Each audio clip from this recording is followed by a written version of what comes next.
Bet nyo ba ng ibang luto sa chicken wings? Para may ba naman, halina't manood at matuto sa aking video dahil tuturuan kitang magluto ng chicken wings with oyster sauce.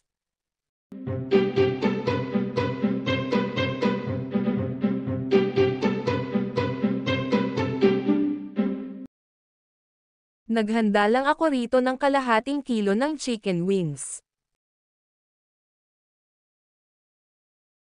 Naglagay rin ako ng kalahating teaspoon ng paminta. Kalahating teaspoon ng paprika. Isang teaspoon ng light soy sauce. Isang teaspoon ng oyster sauce. Sliced ginger and crushed garlic.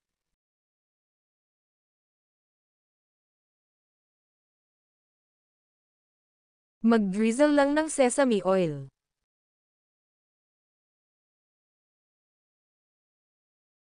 Naglagay rin ako ng isang teaspoon ng cornstarch. Kalahating teaspoon ng chicken powder.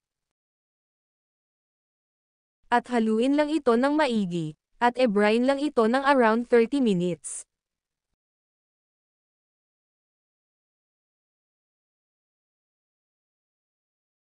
Matapos ang 30 minutes, pwede na ito ilagay sa kawali isa-isa, gamit ang mahinang apoy upang di ito masunog. Hayaan lang itong maprito hanggang sa mag-light brown ito. Kapag light brown na ito, maaari na i-flip, upang maluto rin ang other side. Naglagay rin ako ng konting tubig at hayaan lang itong kumulo. Kung nagustuhan nyo ang content ko for today's video, please like, share and subscribe para magpalaganap ng good vibes. Salamat po.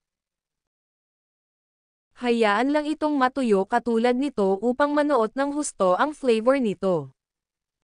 At ang pang-finale, ilagay na rin ang hiniwang bell pepper at white onion at i-simmer lang ito ng ilang saglit.